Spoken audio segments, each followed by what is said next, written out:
Popcorn के साथ।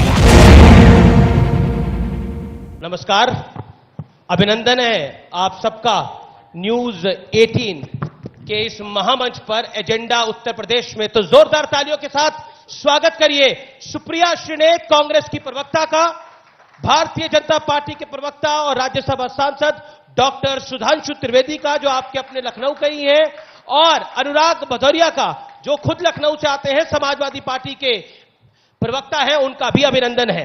और सुप्रिया श्रीनेत भी खुद उत्तर प्रदेश से आती है, महाराजगंज से लोकसभा का चुनाव लड़ चुकी हैं। आपका अभिनंदन है और जोरदार तालियां आप खुद के लिए, जनता जनार्दन के लिए, जो कि वोट डालेगी इस महासमर में। चलिए, तो चुनावों की तारीखों का ऐलान तो हो चुका है। बाजी किसके हाथ में है, किसके हाथ में नहीं है, इस पर कई तरह के सवाल जवाब, वाद विवाद होते हैं। कई सारे सवाल होंगे, लेकिन मैं आप तीनों से पहले 60 सेकंड आपको मौका देना चाहता हूं कि उत्तर प्रदेश की जनता के लिए आपके पास है क्या। मैं शुरुआत अनुराग भदौरिया आपसे करता हूं। अनुराग भदौरिया, शुरुआत अगर आपसे करें 60 सेकंड में, उत्तर प्रदेश की जनता के लिए समाजवादी पार्टी के पास क्या है? उत्तर प्रदेश की जनता अच्छी तरह से जानती है कि 2012 से लेकर 17 के बीच में जो समाजवादी ने विकास किया था, चाहे मेट्रो हो, चाहे एक्सप्रेसवे हो, चाहे यहाँ पे हॉस्पिटल्स बनाए हो, या हमने सभी डिस्ट्रिक्टों को चार लाइन से जोड़ा हो, जिस तरह से हमने यहाँ पे 1090 महिला सुरक्षा के लिए बनाया, 100 डायल पुलिसिंग मजबूत करने के लिए बनाया, यहाँ पे स्टेडियम बनाए, स्पोर्ट्स फैसिलिटी दी, और जिस तरह से बेरोजगारी भत्ता और वृद्ध महिलाओं को जो हमने पेंशन दी थी, यहाँ रिवर फ्रंट भी बनाया। तो हर क्षेत्र में हमने उत्तर प्रदेश को विकास के रास्ते पे ले गए थे, और उन्हीं जो काम हमने किए थे, उसी काम को भारतीय जनता पार्टी की जब सरकार आई तो हमारे ही काम का या तो दोबारा से उद्घाटन कर रही थी या दोबारा से उसका फीता काट रही थी। तो समाजवादी लोग आगे भी इसी तरह से यहाँ पे कैसे रोजगार हो, कैसे महंगाई कम हो, कैसे महिलाओं का सम्मान हो, कैसे उत्तर प्रदेश देश में अपना अर्थव्यवस्था में भी आगे बढ़े, कैसे यहाँ इंडस्ट्री आए, कैसे हम यहाँ पे इंफ्रास्ट्रक्चर का डेवलपमेंट करें, जैसे समाजवादियों ने इंफ्रास्ट्रक्चर का डेवलपमेंट किया था। जो आज भी ऐसी बिल्डिंग है, जो सिग्नेचर बिल्डिंग है, जो सिग्नेचर इंफ्रास्ट्रक्चर जो समाजवादियों ने बनाया था, आने वाले दिनों में यूथ जो हमारी तरफ देख रहा है, उनको कैसे हम रोजगार यहाँ पे 60 सेकंड तो कैसे रोजगार दें। समाजवादी के लिए इतना काम है कि वो 60 सेकंड बहुत कम पड़ जाते हैं। कम से कम 60 घंटे हो तो समाजवादी काम गिना पाएगा। चलिए, 60 घंटे चाहिए आपको समाजवादी काम गिनाने के लिए। ठीक है, अब सुप्रिया जी की बारी है। सुप्रिया जी, आप उत्तर प्रदेश से आती है। प्रियंका गांधी ने नारा दिया, लड़की हूं लड़ सकती हूं। अगर मैं 60 सेकंड में आपसे पूछूं कि आपके पास क्या है उत्तर प्रदेश की जनता को देने के लिए, तो क्या है वो? मुझे ऐसा लगता है सबसे ज्यादा, आप सबको मेरा प्रणाम सबसे पहले, तो सबसे ज्यादा हमारे पास उम्मीद है और आशा है देने के लिए। और इसलिए ऐसा कहती हूं क्योंकि उत्तर प्रदेश में चाहे लड़कियां हों, चाहे बेरोजगार युवा हों, चाहे किसान हो, कौन सा ऐसा वर्ग है उत्तर प्रदेश में जिसका उत्पीड़न नहीं हुआ है, जो त्रस्त नहीं है? मुझे आप एक वर्ग बता दीजिए। किसानों के साथ क्या हुआ, उसका जीता जागता प्रमाण अजय मिश्र टेनी है। बेरोजगारों के साथ क्या हुआ, यही जीपीओ, 2 किलोमीटर दूर जीपीओ पर उनकी ठोक बजाकर पिटाई करना जीता जागता प्रमाण है। महिलाओं के लिए क्या हुआ, इसमें मैं जितना कम कहूं उतना अच्छा रहेगा, हाथरस से लेकर लखीमपुर तक। लेकिन सबसे बड़ी बात यह है कि यह सब करने के बावजूद उत्तर प्रदेश में कोरोना काल में क्या हुआ, उत्तर प्रदेश में विकास के नाम पर जब अमेरिका की सड़कें और वेस्ट बंगाल का पुल और आंध्र प्रदेश के बांध दिखाने पड़ रहे हैं, चीन का एयरपोर्ट दिखाना पड़ रहा है और खुद डिप्टी चीफ मिनिस्टर दिखा रहे हैं, तो कहीं ना कहीं दिखता है कि उत्तर प्रदेश को आशा, उम्मीद और परिवर्तन चाहिए। और मुझे ऐसा लगता है कि मैं अपने 60 सेकंड यहीं पर खत्म करती हूं कि उत्तर प्रदेश को आशा और उम्मीद चाहिए, एक विकल्प चाहिए, और लड़कियों को लड़ने की ताकत चाहिए, जो सिर्फ कांग्रेस पार्टी दे रही है। सुधांशु जी, आपने दोनों के बातों को सुना, 60 सेकंड में उन्होंने क्या क्या बोला। आपके पास तो, आपको तो बताने के लिए चाहिए कि आपने करा किया है। 60 सेकंड पूरे रहेंगे? देखिए, हमारी सरकार आने के बाद सोच में मूलभूत परिवर्तन होगा। पहले होता था इस वर्ग को देना है, इस वर्ग को ज्यादा देना है, हमने कहा सबको देना है। इसलिए हमारी सरकार आई तो चाहे सबको आवास मिलना हो, हर महिला को गैस मिलनी हो, आयुष्मान भारत में स्वास्थ्य सुरक्षा मिलनी हो, चाहे हमने 15 करोड़ लोगों को 2 साल तक कोरोना काल में मुफ्त राशन देना हो। फिर इतना ही नहीं, हमने क्या किया कि वो पूर्वांचल जहां मुख्तार अंसारी, अतीक अहमद, अबू सलेम, छोटा शकील के लिए जाना जाता था, आज पूर्वांचल एक्सप्रेसवे दिखाई पड़ता है, वहां पे मेडिकल कॉलेज दिखाई पड़ते हैं। वो पश्चिमी उत्तर प्रदेश जहां मुजफ्फरनगर और कैराना नजर आता था, वहां मेरठ और दिल्ली का एक्सप्रेसवे नजर आता है, जेवर का बढ़ता एयरपोर्ट नजर आता है, और लखनऊ में ब्रह्मोस मिसाइल की फैक्ट्री शुरू हो रही है, बैलिस्टिक मिसाइल, और इन सब के ऊपर उठती हुई काशी विश्वनाथ की पताका और भगवान राम के भव्य मंदिर की उठती हुई पताका। तो हम उत्तर प्रदेश के वैभव का भी मार्ग प्रशस्त कर रहे हैं और गौरव का भी मार्ग प्रशस्त। जी अनुराग, मैं आप ही के पास आ रहा हूं, सवाल सुन लीजिए। देखिए, नॉर्मल डिबेट में तो आप लोग सवाल सुनते नहीं, इस यहां पर तो कम से कम सवाल सुन लीजिए। अनुराग जी, आपसे खासतौर पे मेरा निवेदन रहेगा। अनुराग जी, सपनों की बहुत बात हो रही अच्छा, है। निवेदन समाजवादी से ही रहेगा, मतलब बधाई तो आपको सभी लगता है से समाजवादी आ रही है। अच्छा, धन्यवाद। चलिए, अनुराग जी, एक बात बताइए, सपनों की बड़ी बात हो रही है। अखिलेश जी के सपने में भगवान कृष्ण भी आ रहे हैं, और क्या आपको लगता है कि ये जो सपनों की नगरी है, ये कहीं स्वप्न नगरी न रह जाए आप लोगों के लिए? देखिए, समाजवादी ने हमेशा से सपना देखा है। आपने भी देखा कोई सपना आज? सुन तो लीजिए, उत्तर प्रदेश को कैसे आगे ले जाना है, और सपने को साकार किसी ने किया है तो समाजवादियों ने किया है, सपने को जमीन पे उतारा है। आपने देखा होगा किस तरह से। भगवान कृष्ण कैसे सपने में आ गए? भगवान कृष्ण, मैं कहता हूं कृष्ण को भी, मैं बता रहा हूं ना, वही लाना है ना समाज को उसी रास्ते पे ले जाना है। भाईचारा, प्यार, मोहब्बत से सब एक दूसरे के साथ मिलजुल के रहें। ये हिंदुस्तान अपना है, ना कोई पराया है, ना कोई यहां पे गैर है, सब हम अपने हैं। यही तो कृष्ण भगवान का संदेश था। उनका संदेश क्या है? उनका संदेश क्या है कि प्यार मोहब्बत से समाज को एकजुट करके रहना है। तो यही संदेश तो समाजवादियों का है कि सभी समाज में ये हिंदुस्तानी सब हमारे अपने हैं। भगवान कृष्ण का क्या संदेश है, आपने बोला? हाँ, मैंने बोला ना, उनका संदेश यही है कि जो पूरा समाज है ये प्यार मोहब्बत से रहना चाहिए, आपस में एक साथ मिलजुल के रहना चाहिए। समाज को कैसे विकास के रास्ते पे ले जाए, समाज के अंदर में कैसे भेदभाव खत्म करें, समाज के अंदर में कैसे ये जातिवाद का, धर्म का जो भेदभाव भारतीय जनता पार्टी फैला रही है। पर भगवान कृष्ण का सबसे बड़ा संदेश ये है, जब बांसुरी की जरूरत हो तो बांसुरी बजानी चाहिए, जब सुदर्शन चक्र की आवश्यकता हो तो पीछे नहीं हटना चाहिए। वही आप बोलने तो दो। तो वही तो कह रहा हूं कि जब सुदर्शन चक्र की जरूरत पड़ती है तो सुदर्शन चक्र क्या हम अपनों पे चला दें? ठीक है, अपनों पे सुदर्शन चक्र चलाया जाता है क्या?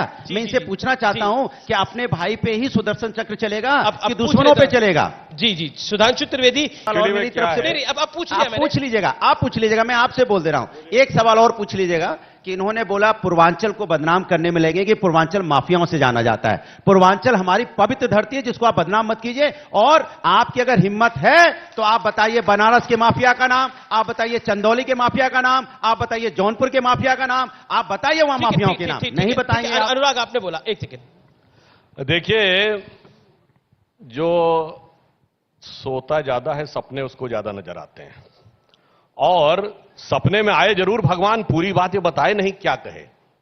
आपने देखा, चुनाव की रणभेरी बजते ही इनके सिर मुड़ाते ही ओले पड़ गए। इत्र की गंध 7 समुंदर पार तक पहुंचती हुई दिखाई पड़ी और ट्वीट डिलीट हो गया। अरे भगवान कृष्ण कहें, कर्म के सिद्धांत से कभी बच नहीं सकते बेटा, ट्वीट डिलीट करने से कर्म नहीं डिलीट हो जाएंगे। और उन्होंने नहीं बताया था आपको कि अरे भाई, महाभारत में अश्वत्थामा नरो व कुंजरो कहने के लिए धर्मराज युधिष्ठिर को नरक के रास्ते जाना पड़ा था। भगवान कृष्ण ने कहा, मैं भी गांधारी के श्राप से नहीं बचा था, तो तुम राम भक्त कार सेवकों के सर पे गोली चलाने के पाप से कैसे बचोगे? पूरी बात बताई नहीं। और जो आपने कहा, आजकल इनकी पार्टी के लोग हिंदू तो बताते हैं, अब कृष्ण जी ने क्या बताया? पूर्वांचल, जो कृष्ण भगवान पूर्वांचल माफिया बताइए, जो मक्खन खाते हैं, पूर्वांचल माफियाओं के नाम लीजिए। मोह, अभी पूरी बता रहे, पूर्वांचल माफिया से डरते क्यों हैं? तो जी पूरा का पूरा मोहक स्वरूप है। और वही जरूरत पड़ने पे जब दुर्योधन की सभा में अन्याय की पराकाष्ठा होती थी तो भगवान ने क्या कहा था कि दृगोहो तो दृश्य अकांड देख, मुझमें सारा ब्रह्मांड देख, नभ में ये कुंतल जाल देख, पक्के नीचे पाताल देख, मेरा स्वरूप विकराल देख। ये हिंदू समझो चाहे हिंदू तो समझो, पूरा स्वरूप यही बोला था, समझ में नहीं आया। बीजेपी रूपी कौरव जो है इनका नाश करो, बीजेपी रूपी कौरवों आज का भगवान नाश किसने करो, बोला? यही इन्होंने बोला था, शायद आप भूल पूर्वांचल का गए। जवाब देता हूं। दुशासन वहां बहुत है जो चीरहरण अब कर रहे पूर्वांचल हैं। का जवाब लखीमपुर देते में हैं। भी दुशासन घूम रहे थे, अब- चीरहरण अब- करते, और दुशासन हाथरस में भी थे, दुशासन उन्नाव की बच्ची के भी साथ थे।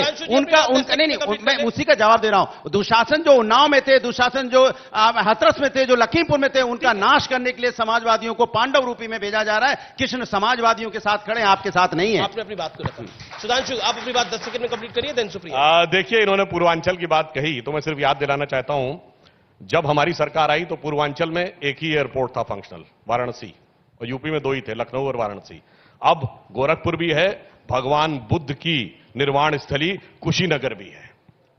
अगर इन्होंने कहा उस समय आजमगढ़ से, तो मुलायम सिंह जी सांसद होते थे, आजमगढ़ किस लिए जाना जाता था? याद करिए, 20 साल पुरानी फिल्म जिसमें दिखाया जाता था कोई बंबई में जाकर उसने गोली चलाई और उसके बाद वो बस में चढ़ा और लिखा हुआ आजमगढ़ 500 किलोमीटर। ये छवि बना के रखी थी आजमगढ़ की। आतंकवाद के आरोपियों घर पे संजरपुर में जाकर सजदे किए जाते थे, और आज वो अपराधी और आतंकवादी जी, जी। जो जलवाए जलाल से घूमते थे, आज उनकी जान के लाले नाम पड़े। बता जी, दो। जी। ठीक है, अब सुप्रिया जी की बारी है। सुप्रिया जी, देखिए, लेकिन किसी के नाम सपने नहीं में बताया भगवान अपराधियों कृष्ण आ रहे हैं। के। एक सेकंड, समाजवादी पार्टी के सपने में भगवान कृष्ण आ रहे हैं। भारतीय जनता पार्टी कह रही है कि इनका सपना तो सपना ही रहेगा। मैं ये जानना चाह रहा हूं, कांग्रेस पार्टी क्या उत्तर प्रदेश में कोई सपना देख भी रही है, या फिर आपको लगता है कि अभी सपने तो बहुत दूर है? ऐसा है कि मैं किसी के बीच में नहीं बोलूंगी और आशा करती हूं मेरे बीच में भी कोई नहीं बोलेगा। इस मंच पर अगर कोई कृष्ण भक्त है तो मैं हूं। मैं कृष्ण को प्रेम का स्वरूप मानती हूं। कृष्ण का ज्ञान है प्रेम जगत का सार, और कोई सार नहीं। और कृष्ण भक्ति की बात करने वाले, हिंदू धर्म पे ज्ञान देने वाले, जब औरत का चीरहरण होता है लखीमपुर में तो धृतराष्ट्र बन जाते हैं। जब हाथरस में बेटी के साथ बलात्कार होता है तो सारे प्रवक्ता, सारे मंत्री, सारा प्रशासन, यहां तक कि एडीजी लॉ एंड ऑर्डर भी यह कहता है कि रेप हुआ नहीं। जब सीबीआई की चार्जशीट में रेप आता है तो किसी का कान नहीं उमिटा जाता है, किसी के किनारे कार्रवाई नहीं होती। तो ये हिंदू धर्म के अनुयायी नहीं है, ये हिंदुत्व का बोलबाला करते हैं। अगर हिंदू होते तो औरत की सुरक्षा पर बात करते। क्योंकि पूर्वांचल की बात हो रही है, मैं 1 मिनट भगवान राम पर भी बोलना चाहती हूं। हम सब चाहते हैं मंदिर बने, अच्छी बात है। भगवान राम के नाम पर प्रॉपर्टी डीलिंग का काम यहां पे कौन सा हिंदू चाचा, ये भी मैं जानना चाहती हूं। आपके विधायक इन्वॉल्व हैं, आपके मेयर इन्वॉल्व हैं, आपके एसडीएम इन्वॉल्व हैं। जबरदस्त वहां पर प्रॉपर्टी डीलिंग का काम चल रहा है। 18 लाख की जमीन 2.5 करोड़ में ट्रस्ट को बेची जा रही है। ट्रस्ट के लोग ही विटनेस हैं। इसका जवाब कभी आपको नहीं मिलेगा।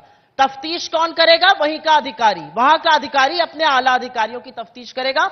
यह यहां का मॉडल है। पूर्वांचल की बात हो रही थी, पूर्वांचल से आती हूं मैं। आप गोरखपुर और कुशीनगर के एयरपोर्ट की बात कर रहे हैं। महाराजगंज की मुख्यालय की रेलवे स्वीकृत लाइन को कैंसिल करने वाली मोदी सरकार है। और योगी जी जो बगल के हमारे जिले के कभी सांसद हुआ करते थे, आज इस प्रदेश के मुख्यमंत्री हैं, वहां पर एक रेलवे लाइन नहीं ला पाए। ये पूर्वांचल का डेवलपमेंट आपने किया है। तो थोथा चना बाजे घना वाली बात मत कीजिए, कहावत बोली, फर्जी बातें मत कीजिए। एक मिनट मैं आपसे एक बात पूछना चाहती हूँ। ये सरकार कहती थी, आपकी उत्तर मैं बता रही हूं के आपको। अंदर आप अपनी पॉलिटिकल हैसियत कैसी देखती है? क्योंकि सपा आपको सीरियस नहीं ले रही, बीजेपी कह रही है कि आपके साथ मुकाबला ही नहीं है। ओवैसी कहते हैं कि असल में मेरा मुकाबला भी कांग्रेस के साथ नहीं है, मैं भी डबल डिजिट में पहुंच जाऊंगा, लेकिन कांग्रेस सिंगल डिजिट में ही रहेगी। नहीं, उसके पहले मैं आपकी एक और बात का जवाब देना चाहती हूं। आपने एक ये सवाल पूछा था कि सबके सपने में आ रहे हैं, हमारी हैसियत क्या है? हैसियत तो जनता दिखाती है ना, और ये जनता बड़ी जागरूक है। ये हमें भी हैसियत दिखाएगी, ये इन्हें भी हैसियत दिखाएगी, ये सपा को भी हैसियत दिखाएगी। जनता को कम आंकना। इस उत्तर प्रदेश की जनता ने एकमात्र विश्व में तैरती हुई अगर कहीं लाशें देखी है तो हमने देखी जी। इस विश्व में अगर किसी मुख्यमंत्री ने खड़े होकर कहा और ऑक्सीजन मांगा है ऐसे लगा दूंगा, वो हमारे मुख्यमंत्री योगी आदित्यनाथ जी से। इस पूरे विश्व में अगर कहीं पर रेप हुआ और सारे लोग खड़े हो गए कि रेप नहीं हुआ, वो उत्तर प्रदेश में। आपको लगता है कि लोगों को नहीं समझ में आएगा? और एक छोटी सी बात बता दूं, बहुत लोग उत्तर प्रदेश के बाहर नहीं जानते इस बात को। जब किसान आंदोलन चल रहा था तो यहां पर डीआईजी लेवल का अधिकारी, नोडल अधिकारी बनाया गया था हर जनपद में देखने के लिए कि कोई किसान आंदोलन में न चला जाए। और सबसे बड़ी बात, नैतिकता जो आपने बेच खाई है और अजय मिश्र टेनी को बरकरार रखा है मंत्री बनके। आज सारा यूपी ये पूछ रहा है कि अजय मिश्र टेनी इस देश के गृह राज्य मंत्री कैसे बन सकते हैं? सिर्फ एक बात का जवाब दीजिए। और अपराधी क्रिकेट क्यों खेल रहे हैं? एक सेकेंड, अब देखिए, इनकी दोनों बातों का उत्तर देता हूं। सबसे पहले सुप्रिया जी ने कहा कि वो भी भगवान राम के बारे में बोलना चाहती हैं। अरे मुझे याद है जब 1993-94 में सपा बसपा कांग्रेस आई, सारे मौसेरे भाइयों ने मिलकर सरकार बनाई थी, तो एक नारा था, मिले मुलायम काशीराम, हवा में उड़ गए जय श्री राम। और उस समय हमारे एक नेता ने कहा था, थोड़ी शक्ति की कमी रह गई, जिस दिन शक्ति दिखाएंगे उस दिन क्या मुलायम क्या काशीराम, सारे बोलेंगे जय श्री राम। और आज देखिए वो स्थिति आई है। और बदलाव इतना ही नहीं आया है, अरे अखिलेश जी के सपने में नहीं दिख रहे हैं, प्रियंका जी चंडी पाठ कर रही हैं, मायावती जी हाथी नहीं गड़े से ब्रह्मा विष्णु महेश है कह रही हैं, केजरीवाल जी हनुमान चालीसा आप कौन सा कर रहे हैं? अरे बदलाव आप कौन सा कर रहे हैं? आप कौन सा पाठ कर रहे हैं? बदलाव इसलिए आया है, आप कौन सा पाठ कर रहे हो? अपना पाठ बताओ। क्योंकि दिल्ली आप में लूट पाठ कर रहे हो, लखनऊ में लूट योगी पाठ। सरकार नजर ये आते लूट हैं। पाठ कर रहे हैं, ये अब कोई दूसरी पाठ नहीं बात। कर रहे हैं, लूट पाठ। अरे कैसे भाई, लूट लिया जाए? अब देखिए, ये लूट पाठ कर रहे हैं। फर्क कानून इतना है। व्यवस्था की स्थितियां सोचिए। उत्पन्न अच्छा, करना आप कह रहे हैं लूट नैसर्गिक पाट कर स्वभाव रहे है। हैं। ठीक है, जवाब ले लेते हैं, सरकार से जवाब ले लेके लेते हैं। सड़क तक और यहां तक मत करिए भाई, आपके लोग लूटपाट मत पुलिस वालों को करिए, पकड़ के ऐसे लूटपाट करते हैं, मत डिबेट करिए, मत लूटपाट डिबेट करिए, अपने भगवान अपने उसमें। सभी के हैं। अब देखिए, अब दूसरी बात मैं कहना चाहता हूं, देखिए वो कह रहे हैं कि आप लूट पाट कर रहे हैं, यानी लूट भ्रष्टाचार पाट। कर रहे हैं, ये आरोप है उनका। जवाब ले लेते हैं ना यही। देखिए, मैं ये कहना चाहता हूं, अभी कुछ दिन पहले ही सीएजी की रिपोर्ट आई है कि 2005 से 2017 के बीच में नोएडा में जो भूमि के आवंटन हुए थे, उसमें 52,000 करोड़ रुपए तक का घपला इतने हुआ दिन है। तक क्या कर रहे थे? जिसमें सपा बसपा इतने दिन कांग्रेस तक क्या दोनों कर की रहे थे? रिपोर्ट- चुनाव का अरे इंतजार रिपोर्ट कर रहे आई। थे। पर सीएजी की रिपोर्ट है। चुनाव- एक सेकंड, ये इंपॉर्टेंट है। वो CAG की इंपॉर्टेंट रिपोर्ट का है। जवाब दे रहा हूं। जी, इतने अब 5 सुनिए। साल से क्या कर रहे थे कि चुनाव डिक्लेयर होने वाला होगा, तब सीएजी की रिपोर्ट आएगी, तब हम 2G घोटाला में भी 2 लाख करोड़ का घोटाला बताया था, और इन्होंने सरकारें बदल दी थी, और फिर बाद में इन्हीं की सरकार ने कहा कि कोई घोटाला नहीं हुआ। ये वो लोग हैं जो झूठ और जुमला फेंक के आपका वोट अच्छा। लेना चाहते हैं। आप इनके बहकावे में मत आना, ये बहकाने वाले लोग हैं, पूरे हिंदुस्तान को बहका के ठीक रखने है, वाले ठीक है, इनकी ठीक है, महारत जवाब, हासिल है। जवाब, जवाब, अब जवाब। 2G घोटाले की इन्होंने याद दिला दी, तो मैं आपसे कहता हूं सब जाके देखिएगा 2G पे पीएससी की रिपोर्ट जिस दिन आई, हाँ। पब्लिक अकाउंट्स कमेटी की, मनमोहन सिंह जी ने कहा था मैं पीएससी में आने को तैयार हूं, उनको आना कितना घोटाला हुआ था? रिपोर्ट टेबल नहीं करने दी गई, एसपी अरे बीएसपी ने बवाल किया। अच्छा, सरकार और आपकी एक है। हफ्ते के अंदर सीबीआई ने रिपोर्ट बदलनी शुरू अरे कर दी। सरकार तो आज आपकी तभी है। कहा था 7 साल सुप्रीम से कोर्ट आपने ने कौन कि सा वो झंडा उखाड़ा? पिंजरे में बंद 7 होता साल है। से सरकार आपकी है, आपने क्या किया? आप बताइए ना। एक करके, एक करके। भैया। 7 साल से सरकार किसकी है भैया? अच्छा, ठीक है, मैं- भैया मैं- सरकार आपकी है, दद्दा मोरे, आपकी सरकार है, तो काहे नहीं रिपोर्ट ले आए? अब तो काहे इलेक्शन पकड़ लिए कमीशन की 2G सरकार वाले है, को? अब काहे तो नहीं इलेक्शन जेल में डाल कमीशन की दिया? सरकार है। चलिए, मैं भ्रष्टाचार के मुद्दे के ऊपर, लेकिन जिस तरह से वो हरे हरे नोट निकले, हाँ। जिस तरह से वो हरे हरे नोट निकले, हाँ। वो जैन के यहां से, हाँ, हाँ। प्रधानमंत्री ने बोला हाँ। कि 2017 से पहले का कमाया हुआ पैसा सब निकल रहा है। हाँ, अच्छा, आपने- एक बात बताइए, एक बात हाँ, बताइए, बिल्कुल। क्या आपको लगता है भ्रष्टाचार के मामले में भारतीय जनता पार्टी ने एक बार फिर आपको घेर लिया है, जो छापेमारी हुई है इत्र कारोबारियों पर? देखिए, भ्रष्टाचार के मामले पंपी जैन, पीयूष सुन तो जैन, लीजिए। पुष्कराज जैन, सुन लीजिए, सुन लीजिए। बताइए। चोर वैसे मचाए मैं एक शोर। लाइन कह दूं। सुनिए, मैं अपनी बात पूरी कर लूं। बात पूरी कर सुनिए, अरे उसमें रुक जाओ, हरे परेशान नहीं, ना होइए, परेशान हरे ना होइए, नहीं, लाल परेशान नोट ना भी होइए। निकले थे। अरे परेशान, अरे आपके लिए हरे नोट नहीं कहना बता रहा चाहिए, हूं, आपको बता रहा हरे हूं, रंग बता जवाब रहा हूं। लगाओ है। चोर मचाए शोर, चोर है, पहली हल्ला मचा रहे हैं। अरे मेरे नहीं है, मेरे नहीं है, मेरे नहीं है, मेरे नहीं है, उनके हैं, उनके हैं, उनके हैं, उनके हैं। अरे भैया, उनके किनके हैं भाई? आप क्या काला कह रहे थे? धन आपने बोला था। सुन लीजिए, मैंने आप आपने कह रहे थे नोट, चोर मचाए शोर, हाँ, ये चोर है ना, तो शोर कौन मचा रहा है? ये शोर मचा रहे हैं ना, इनका पैसा। इनसे पूछिए, उसमें गोल्ड आया है, उसका होलोग्राम विदेशी है। विदेश से सोना कैसे आ गया? तो एयरपोर्ट ये बेचने में लगे, इसलिए एयरपोर्ट बेच रहे हैं, सोना वहां से ला के जैन साहब के यहां रखेंगे, उसके बाद जब पकड़े जाएंगे तब कहेंगे कैसे? जिसका सोना तो है। पहले तो आप लोग कह रहे थे कि ये अरे इन्होंने बस- पॉलिटिकल छापेमारी करी है। नहीं, अब पहले- जब पैसे पकड़े गए तो आप कह रहे हैं कि नहीं, ये हमारा नहीं है, ये उनका है। मैंने आपको क्या बोला? जी, कई बार बहुत होशियारी में भारतीय जनता पार्टी जो ऊपर वाला सब देखता है ना, तो पी जैन के चक्कर में ये चले गए पीयूष तो जैन आप के कैसी यहाँ, बात कर और रहे हैं? उसके बाद जब पकड़े गए, ठीक सुनिए, है, सुनिए, जब पकड़े मैं- गए, एक सेकंड शुक्रिया, मुझे सुधांशु से ऋणी प्रदीप की आपका प्रतिक्रिया। हरे का भी जवाब दे दूं, लाल का भी दे दूं। लाल की सबसे ज्यादा आप बोल रहे हैं, दादा चोर भी आप मचा रहे हैं। नहीं, लाल की बोलो सरकार भैया, है, सुधांशु। लाल की सरकार है, लल्ला कुछ नहीं कर पाएंगे। अच्छा, ठीक है। आप देखिए, इनके मगर इनके हाथ खून से लाल हैं। जो आपने कहा ना, चोर मचाए शोर, मैं नहीं कहता हूं, मैं कहता नहीं, हूं मैंने नहीं कहा, इन्होंने चोर खुद की कहा। दाढ़ी में तिनका। नहीं, ये तो इन्होंने चोर, खुद कहा शोर। चोर मचाए शोर।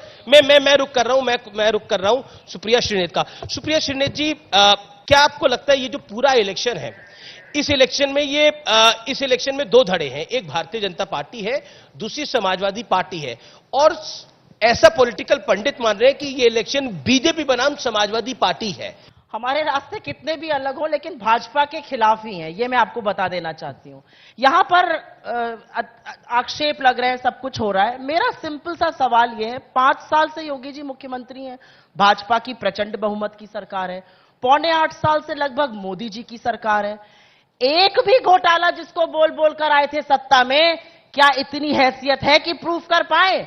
आपकी संस्थाएं हैं जिनको आपने फ्रंटल बना दिया है, चाहे वो ईडी हो, चाहे वो सीबीआई हो, चाहे वो इनकम टैक्स हो, वो फ्रंटल बनकर इलेक्शन में आपका काम करती हैं। लेकिन असलियत तो यह है कि पौने 8 साल मान्यवर वहां के, 5 साल यहां के, एक भी चीज आप सिद्ध नहीं कर पाए।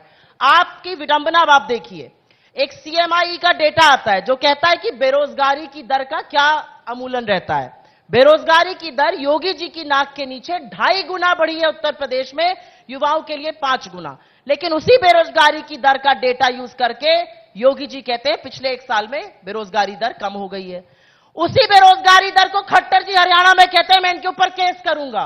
तो दोनों मुख्यमंत्रियों में से सही कौन बोल रहा है? या तो खट्टर जी झूठे हैं या योगी जी झूठे हैं। इसका फैसला तो भाजपा ही करेगी। 1 मिनट, और मैं एक चीज आपसे और पूछना चाहती हूं, जब चुनाव आता है तो धर्म के नाम पर, जात के नाम पर, उल जलूल बातों के नाम पर, पाकिस्तान के नाम पर, मुझे कभी कभी लगता है कि अगर ये सारी बातें ना रहें तो भाजपा के पास मुद्दे क्या है? आपने कितने रोजगार बनाए? जिला अस्पतालों को आप मेडिकल कॉलेज बना दीजिएगा और एमसीआई की अप्रूव्ड डॉक्टर्स और नर्सेज और टेक्नीशियंस तक नहीं होंगे वहां पे, कौन आपकी बात मान रहा है? आप शिलान्यास कराते रहिए, फीते कटवाते रहिए, उत्तर प्रदेश की जनता बुरी तरह से त्रसित है। और एक बात बता दूं, पर विकास तो हुआ, कोई भी आकर ये ना बोले। 1 मिनट, एक हाँ। जी, बीजेपी कह रही है विकास तो हुआ, काशी विश्वनाथ का जीर्णोद्धार कर दिया, काशी विश्वनाथ को भव्य बना दिया, अयोध्या के अंदर रामलला का मंदिर बन रहा है। अब तो बीजेपी कह रही है कि रामलला का मंदिर तो बना दिया, हम बना रहे हैं, काशी विश्वनाथ को भी भव्य बना दिया है, अब मथुरा की बारी है। क्या कांग्रेस मथुरा में बीजेपी का साथ देगी? ऐसा विकास हुआ है, ये तो भैया जबरदस्त विकास किया है योगी जी ने, ये तो मानना पड़ेगा। अमेरिका की सड़कें, वेस्ट बंगाल का पुल, आंध्र प्रदेश के बांध और चाइना का एयरपोर्ट दिखाना पड़ रहा है। बड़ा गजब विकास किया भैया, ये तो मानना पड़ेगा। ऐसा विकास धुरंधर तो शायद ना कभी इनकी सरकार ने किया था, ना हमारी किसी सरकार ने किया था। यहां वहां आए बाएं एन तेन प्रकरण से जोड़ लो और इनको लगता है कि लोग समझते नहीं है। आप विकास की बात कर रहे हैं, जब बेरोजगार नौकरी मांगता है तो आप उसको पिटवाते क्यों हैं? आप क्यों उसके कूले तुड़वाते हैं? आप क्यों आशा बहुओं और आंगनबाड़ी कर्मियों को पिटवाते हैं? एक सवाल बताइए। जी, मैं सिर्फ कहना चाहता हूं, विकास के ऊपर 20 सेकंड। काश बेरोजगारों के लिए वो संवेदना उन बेरोजगारों के लिए भी आई होती जिन्होंने लखनऊ कांग्रेस कार्यालय में राजस्थान से आकर स्वर्गीय राजीव हमारे गांधी जी की मुख्यमंत्री ने प्रतिमा उनसे के आगे वार्ता आकर करी, कहा था आपके कि हमें मुख्यमंत्री ने रोजगार पिटवाया, दे दीजिए। ये अंतर है। अब देखिए, अब विकास की बात बता देता हूं। उत्तर प्रदेश में जब हमारी सरकार आई, अब मुझे जवाब देने दीजिए। शिकायत कर रहा हूं, आप जवाब। कभी विकास और एम्प्लॉयमेंट की बात इनसे मत किया। अब भाई जवाब दे रहा हूं, भाई आप नहीं काहे बने, परेशान आप क्यों हो रहे बात हैं? करते हैं इनसे? बात ही अब मत क्या जवाब करो, दे रहा आप हूं। बात क्या करो, जाति धर्म की आप अब जबरदस्ती के सवाल बिल्कुल पूछते जवाब दे हैं। रहे ये हैं। गलत बात है अमीर जी, आपके शो में अरे ये भाई, बेरोजगारी महंगाई का अब सवाल उसका जवाब दे रहा हूं। पूछना गुनाह है।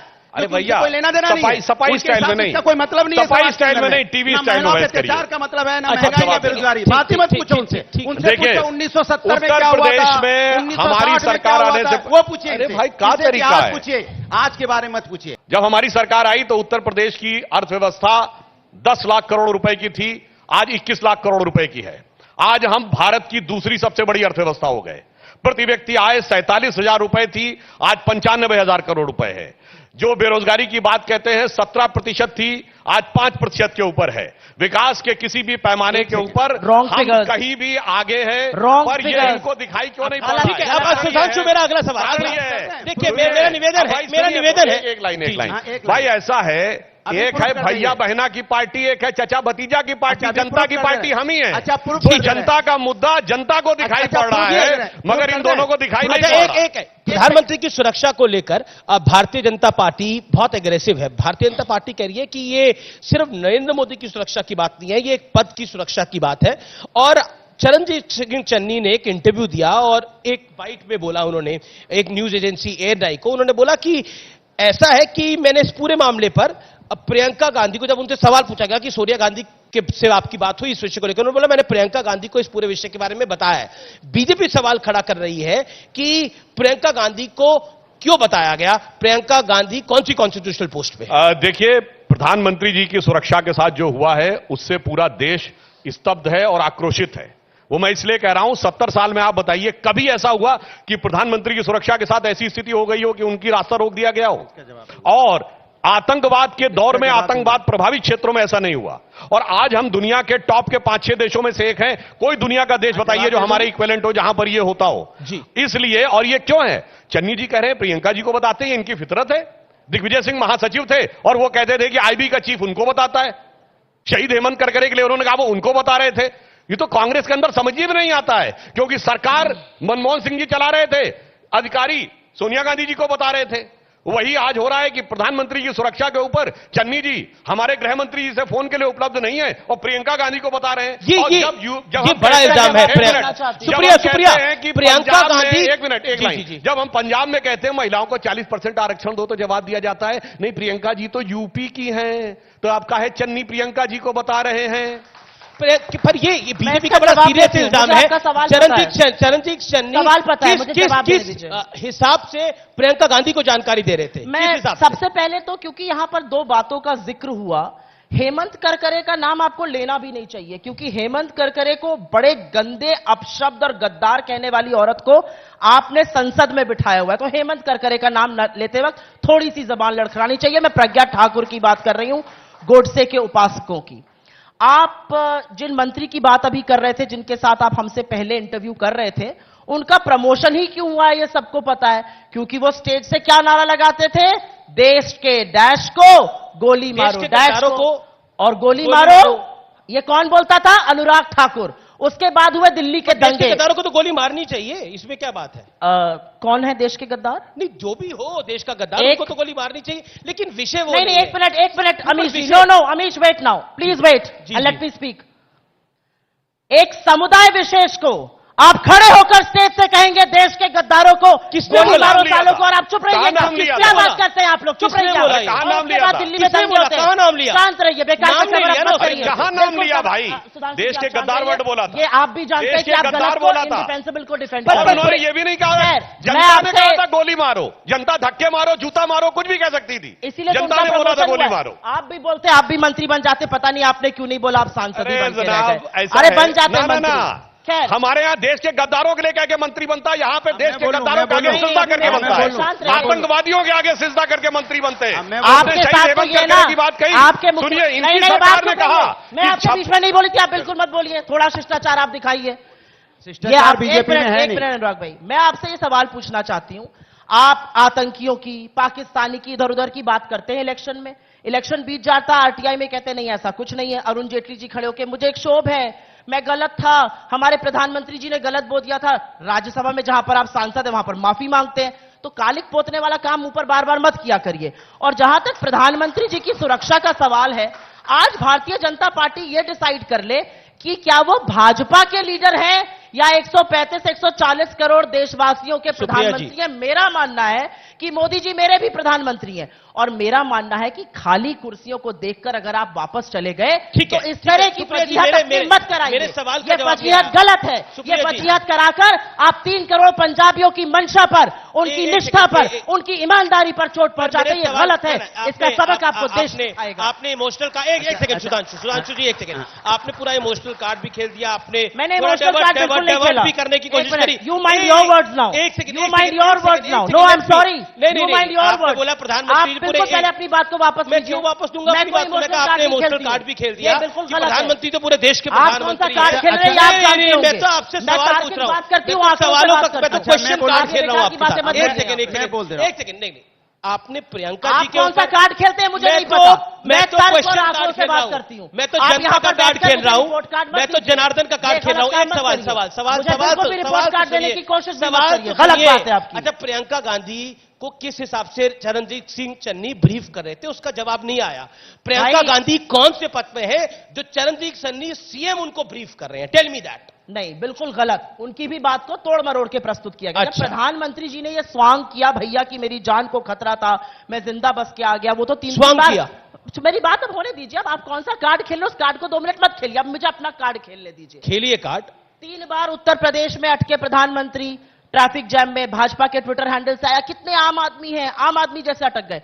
उन्होंने तो योगी आदित्यनाथ जी को नहीं कहा मैं जिंदा वापस बच के आ गया। खैर, हर आदमी को यह चिंता थी प्रियंका गांधी को क्यों ब्रीफ कर रहे थे? उसका जवाब दे रही हूं, अगर आप अपना आपसे सवाल, मैं तीसरी बार यह सवाल पूछ रहा हूं और 4 मिनट हो चुके हैं। प्रधानमंत्री का ये हाहाकार करने के बाद हर व्यक्ति को हुआ भाई कि ऐसा क्या हो गया है। हर व्यक्ति ने जानना चाहा। उन्होंने अगर फोन करके पूछा तो देश के प्रधानमंत्री तो हमारे भी है ना, प्रधानमंत्री तो प्रियंका जी के भी है ना। मैं तो कुछ और कहना चाह रही हूं, सुधांशु जी योगी जी को समझाइए, जो शिवराज चौहान सिंह जी है ना वो बाजी मार ले गए, पहला महामृत्युंजय उन्होंने करा दिया। चलिए वो कह रहे हैं कि पीछे रह गए।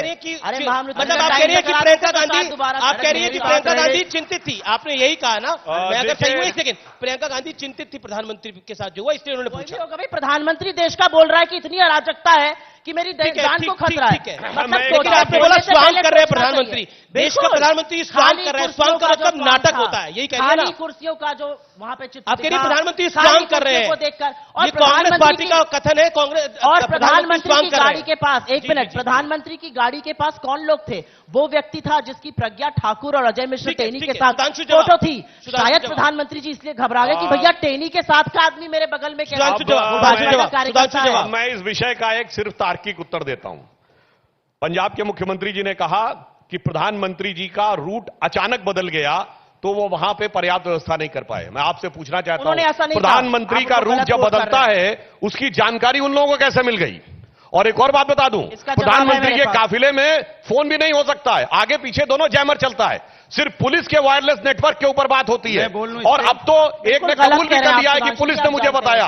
तो सवाल यह है कि जब लोकल पुलिस के वायरलेस नेटवर्क पे बात हो रही थी तो कैसे, और वहां पे 2-4 आदमी आ जाते, मान लेते भाई गलती से आ गया, अचानक रूट बदला, सैकड़ों आदमी आ गया।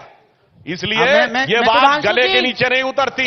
और दुख की जहां तक बात है, आपने स्वांग की बात कही, मुझे बड़ा दुख है इस बात का कि जिन लोगों ने यह शब्द बोला था कि कोर्ट, इंदिरा को ठोक दिया, मोदी क्या चीज है अनकोट, उनके आगे आप उनके समर्थन में इस सीमा तक आ जाएंगे, ये हमारे लिए बहुत दुख की बात है। जब नरेंद्र मोदी की जान पे खतरा हुआ है, नरेंद्र मोदी को उसका पॉलिटिकल लाभ हुआ है, ये भी कुछ आंकड़े कहते हैं। एक सेकंड, एक सवाल का जवाब। तो नहीं खतरा हो जाता है। एक सेकंड, कहीं इसीलिए तो खतरा नहीं हो जाता है, कहीं इसीलिए तो खतरा नहीं हो जाता कि उत्तर प्रदेश में चुनाव है और पैरों की तरह से जमीन खिसक रही है। लेकिन जवाब दीजिए, छोड़िए। लेकिन यहाँ पर कुछ लोग किसान भाई बैठे हैं, प्रधानमंत्री की जान की कीमत 200 रुपए लगा रहे हैं, यहाँ पर किसान भाई बैठे, मैं किसानों की बात की जान की कीमत 200 रुपए लगा रही है। जो FIR होती है वो 200 रुपए में फाइन हो जाता है उसमें। ना बिल्कुल उत्तर प्रदेश की बात करेंगे। प्रधानमंत्री की जान की कीमत 200 रुपए लगाई जा रही है पंजाब की सरकार द्वारा, क्या ये वाजिब है बात? ये वाजिब है, वाजिब है। मैं बदतमीजी सवाल पूछ रहा हूं। प्रधानमंत्री की जान की कीमत 200 रुपए कांग्रेस पार्टी लगा रही है। अच्छा, मैं बोलूं, जवाब इस बात। एक सेकंड, यहां पर किसान भाई बैठे हैं, इन्हीं किसानों में से 700 किसानों की शहादत हुई जो ज्यादातर पंजाब के थे। क्या सोच रहे थे मोदी जी? जिन किसानों को आपने नक्सली कहा, आतंकवादी कहा, सत्यपाल मलिक ने आपसे कहा 500 किसानों की मौत हो गई, आपने कहा मैनू की, मेरे लिए थोड़ी मरे हैं। आपको लगता है ये किसान आपकी रैली में आने गए थे?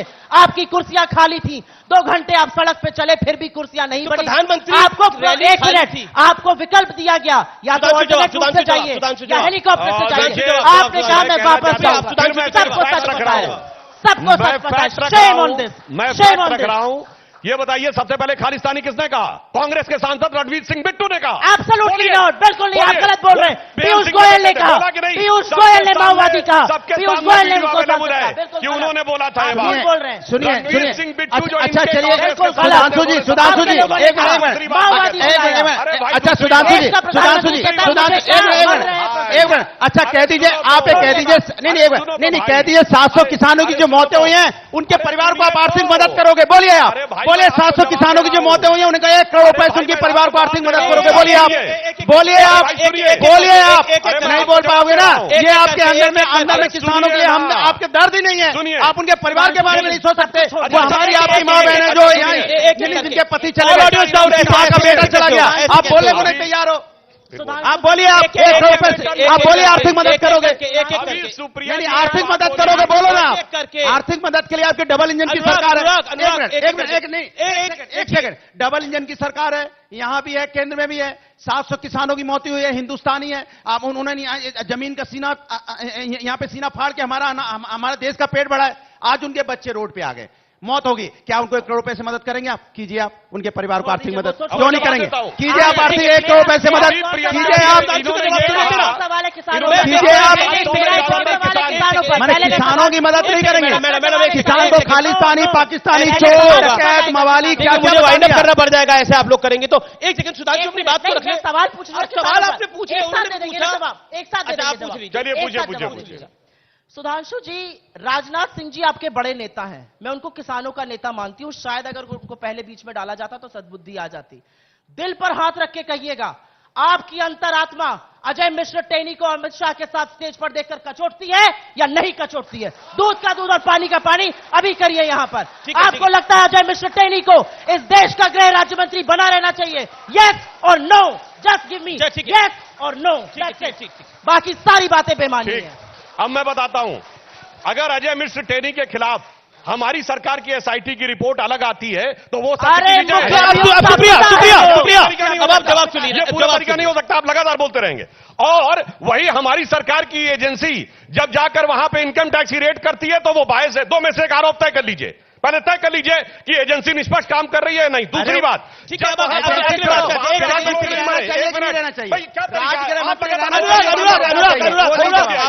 गृह मंत्री रहना चाहिए कि नहीं रहना चाहिए? बस हाँ या ना बताइए। देश का गृह राज्य मंत्री रहना चाहिए नहीं रहना चाहिए? रोंदने वाले को इसका हाँ ना में जवाब दीजिए। हाँ ना में जवाब देता हूं। दीजिए हाँ ना में जवाब देने में दिक्कत हो रही है इस दौर के अंदर। अब इस दौर में अच्छा, मैं एक बात कहूं, एक एक लाइन, 8 लोगों की वहां पे डेथ हुई, 4 लोगों की कुचल कर और 4 लोगों की घेर कर। अरे 8 लोगों की मदद कर दो ना, जो कुछ 8 लोगों की भी कर दो ना। अब हुआ, अरे 8 लोगों की कर दो मदद। एक नंबर आप सुधांशु जी, अनुराग भदौरिया, सुधांशु आपने मन त्रिवेदी, अनुराग भदौरिया, सबके लिए दर्द है। मैं तो कहता हूँ सभी की मदद। मेरा निवेदन तो यही है कि सरकार आएगी, 1 सेकंड अनुराग बोला। अच्छा ठीक है, आप करेंगे। All audios down, all audios down. देखिए किससे डर है? बोलो ना, बस बोलो किससे डर है बताइए। हाँ बोल रहा हूँ, थोड़ा चुप हो जाओ तो बोल रहा हूँ ना। देखिए ये वो लोग हैं, ये वो लोग हैं।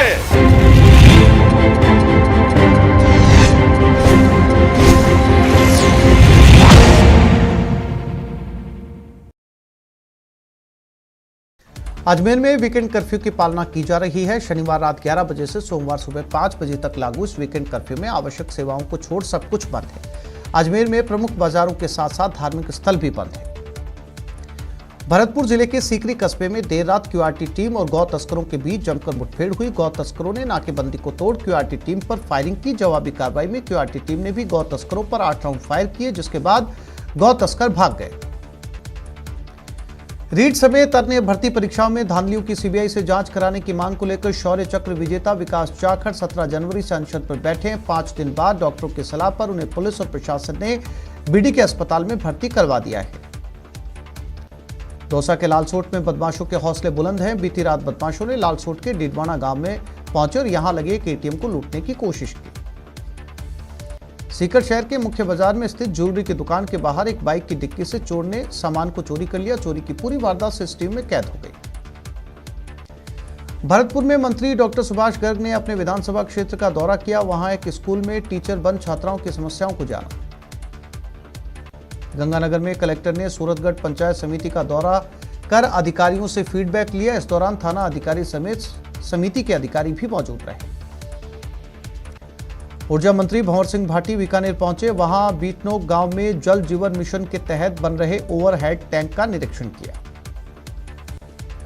चिकित्सा मंत्री प्रसादी लाल मीणा दौसा दौरे पर पहुंचे। इस दौरान उन्होंने नगर पालिका क्षेत्र की अनेक सड़कों का शिलान्यास किया। श्रीगंगानगर में यूरिया के टोकन के लिए किसानों की भीड़ उमड़ पड़ी। कृषि अधिकारी दफ्तर में 1 हफ्ते से यूरिया नहीं मिल रही। अलवर में सरिस्का सफारी के नए रूट का उद्घाटन मंत्री टीकाराम जूली ने किया। मंत्री ने इस क्षेत्र के जयपुर रोड पर एलिवेटेड रोड बनाने की बात कही है। दौसा में लगातार दूसरे दिन भी मौसम पूरी तरीके से बदला हुआ है। बीती रात रुक रुक कर बरसात का दौर जारी रहा। बीते 2 दिनों से रात के समय हो रही बरसात से ठंड बढ़ गई। इस बरसात से गेहूं की फसल को फायदा हुआ है। नशे के खिलाफ डूंगरपुर पुलिस ने बड़ी कार्रवाई की और नाकेबंदी के दौरान झोथरी में शराब से भरी कार को जब्त किया। पुलिस ने 118 बोतल महंगी शराब के साथ 2 तस्करों को गिरफ्तार किया। बाड़मेर आत्महत्या मामले में 130 घंटे बाद गतिरोध टूटा और परिजनों ने शव उठाने पर सहमति जताई, जिसके बाद पुलिस ने बुजुर्ग का शव परिजनों को सौंप दिया।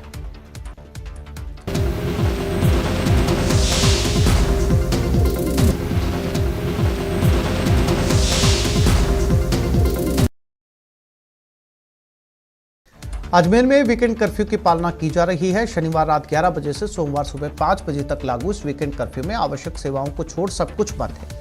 अजमेर में प्रमुख बाजारों के साथ साथ धार्मिक स्थल भी बंद है। भरतपुर जिले के सीकरी कस्बे में देर रात क्यूआरटी टीम और गौ तस्करों के बीच जमकर मुठभेड़ हुई। गौ तस्करों ने नाकेबंदी को तोड़ क्यूआरटी टीम पर फायरिंग की। जवाबी कार्रवाई में क्यूआरटी टीम ने भी गौ तस्करों पर 8 राउंड फायर किए, जिसके बाद गौ तस्कर भाग गए। रीट समेत अन्य भर्ती परीक्षाओं में धांधलियों की सीबीआई से जांच कराने की मांग को लेकर शौर्य चक्र विजेता विकास जाखड़ 17 जनवरी से अनशन पर बैठे हैं। 5 दिन बाद डॉक्टरों की सलाह पर उन्हें पुलिस और प्रशासन ने बीडी के अस्पताल में भर्ती करवा दिया है। दौसा के लालसोट में बदमाशों के हौसले बुलंद हैं। बीती रात बदमाशों ने लालसोट के डीडवाना गांव में पहुंचे और यहां लगे एक एटीएम को लूटने की कोशिश की। सीकर शहर के मुख्य बाजार में स्थित ज्वेलरी की दुकान के बाहर एक बाइक की डिक्की से चोर ने सामान को चोरी कर लिया। चोरी की पूरी वारदात सीसीटीवी में कैद हो गई। भरतपुर में मंत्री डॉक्टर सुभाष गर्ग ने अपने विधानसभा क्षेत्र का दौरा किया। वहां एक स्कूल में टीचर बंद छात्राओं की समस्याओं को जाना। गंगानगर में कलेक्टर ने सूरतगढ़ पंचायत समिति का दौरा कर अधिकारियों से फीडबैक लिया। इस दौरान थाना अधिकारी समेत समिति के अधिकारी भी मौजूद रहे। ऊर्जा मंत्री भंवर सिंह भाटी बीकानेर पहुंचे। वहां बीटनोक गांव में जल जीवन मिशन के तहत बन रहे ओवरहेड टैंक का निरीक्षण किया। चिकित्सा मंत्री प्रसादी लाल मीणा दौसा दौरे पर पहुंचे। इस दौरान उन्होंने नगर पालिका क्षेत्र की अनेक सड़कों का शिलान्यास किया। श्रीगंगानगर में यूरिया के टोकन के लिए किसानों की भीड़ उमड़ पड़ी। कृषि अधिकारी दफ्तर में 1 हफ्ते से यूरिया नहीं मिल रही। अलवर में सरिस्का सफारी के नए रूट का उद्घाटन मंत्री टीकाराम जूली ने किया। मंत्री ने इस क्षेत्र के जयपुर रोड पर एलिवेटेड रोड बनाने की बात कही है। दौसा में लगातार दूसरे दिन भी मौसम पूरी तरीके से बदला हुआ है। बीती रात रुक रुक कर बरसात का दौर जारी रहा। बीते 2 दिनों से रात के समय हो रही बरसात से ठंड बढ़ गई। इस बरसात से गेहूं की फसल को फायदा हुआ है। नशे के खिलाफ डूंगरपुर पुलिस ने बड़ी कार्रवाई की और नाकेबंदी के दौरान झोतरी में शराब से भरी कार को जब्त किया। पुलिस ने 118 बोतल महंगी शराब के साथ 2 तस्करों को गिरफ्तार किया। बाड़मेर आत्महत्या मामले में 130 घंटे बाद गतिरोध टूटा और परिजनों ने शव उठाने पर सहमति जताई, जिसके बाद पुलिस ने बुजुर्ग का शव परिजनों को सौंप दिया। अलवर में एक युवक ने पेड़ पर फंदे से लटककर आत्महत्या कर ली। शव का पोस्टमार्टम करवाकर परिजनों को सौंप दिया। चित्तौड़गढ़ में पुलिस ने अवैध पिस्टल सहित 8 कारतूस के साथ एक आरोपी को गिरफ्तार किया।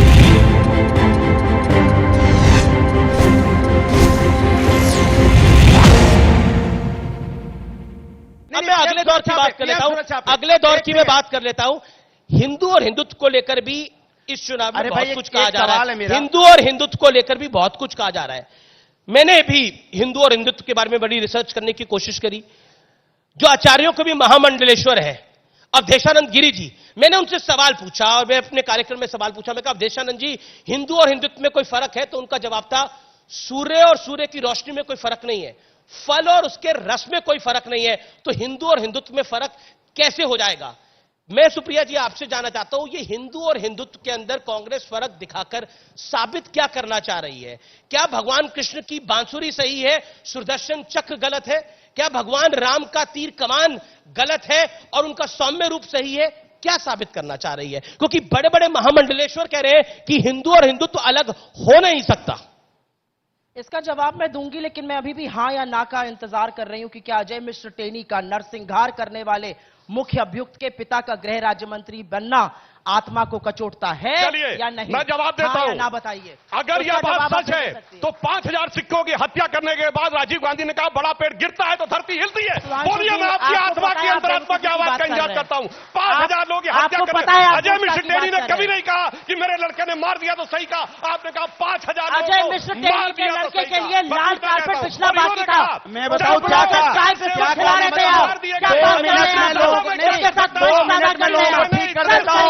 लखी पलिया तो क्या लखीमपुर में नहीं रहने दूंगा। ये देश का गृह राज्य मंत्री धमका रहा है कि 2 मिनट में लोगों को ठीक कर दूंगा। ये देश का गृह राज्य मंत्री होना चाहिए। गुंडों गुंडों को मंत्री बनाते हो, गुंडों को मंत्री बनाते हो, माफिया बनाते हो। शर्म आनी चाहिए भारतीय जनता पार्टी गुंडों माफियाओं को देश का गृह राज्य मंत्री बनाती है, गुंडों को क्रिकेट खिलवाती है। और मोदी और योगी जी कहते हैं माफियाओं की बात हो रही है, माफियाओं की बात हो रही है, तो अतीक अहमद मुख्तार अंसारी के बारे में क्या कहते हैं? अनुराग, माफियाओं की बात हो रही है, अतीक अहमद और मुख्तार अंसारी के बारे में क्या कहते हैं? अतीक अहमद और मुख्तार अंसारी के बारे में क्या कहते हैं बताइए। मैं जवाब दे रहा हूं।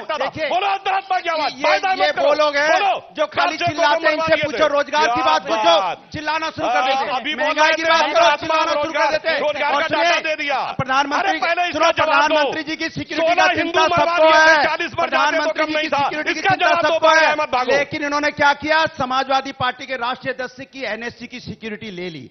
मैं आपसे पूछता हूं, क्या ये योगी जी से बड़े नेता नहीं है? योगी जी टुनटुनिया लिए घूमते रहते, 2 आदमी हैं उनके पीछे, है योगी जी के 2 आदमी, क्या टिकट मांग रहे हैं, मुझे टिकट दे दो। क्या बोल रहे हैं आप? योगी जी टुनटुनिया लेके घूमते रहते हैं, 2 आदमी उनके पीछे है। और क्या सुरक्षा का क्या बोल रहे हैं आप? मैं ये बोल रहा हूं, सुनिए, मेरा सेंटेंस पूरा होने दीजिए। ये क्या शब्दावली है? बात सुन लीजिए, सुरक्षा पर भी एक सवाल। ये शब्दावली क्या है कि एक सेकंड, योगी आदित्यनाथ एक महंत है, एक योगी है, आप उनके वो टुनटुनिया लेके घूमते रहते हैं, 2 आदमी उनके पीछे, 2 आदमी उनके पीछे। मुख्यमंत्री की बात हो रही है, मुख्यमंत्री ने एक दूसरे मुख्यमंत्री एक सेकंड पर क्यों एनएससी क्यों, इस तरह की शब्द क्यों टुनटुनिया लेके घूमते हैं? अपनी जान क्या की मतलब है कीमत प्यारी टुनटुनिया है? का? मतलब क्या टुनटुनिया का?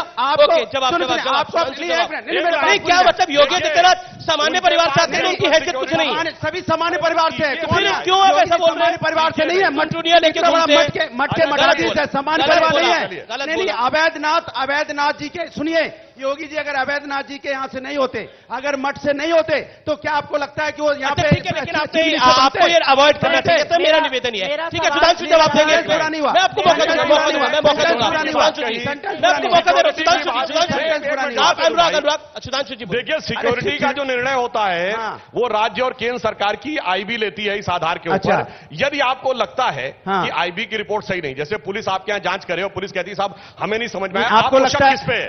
तो मैं ये पूछना चाहता हूं, अगर आपको Z+ सिक्योरिटी कम लगती है तो मैं पूछना चाहता हूं आपको किससे डर है? हम तो एलानिया कहते हैं, इस्लामिक आतंकवादियों से भी डर है, नक्सलियों से भी डर है। बोलो किससे डर है? किससे डर है? बोलो ना, बोलो किससे डर है, बताइए। बोल रहा हूं, चुप हो जाओ तो बोल रहा हूं ना। देखिए, ये वो लोग हैं और योगी जी को किससे डर है जो एनएससी लिए घूमते हैं? योगी जी किससे डर है? किससे डर है? इस्लामिक आतंकवादी। अरे सबको इस देश के अंदर में, सुनिए, बोलो आपको किससे डर है? सुप्रिया, आप अपनी बात को रखिए और अंत में कांग्रेस क्यों किस नंबर पर कांग्रेस आ रही है ये भी बताइए।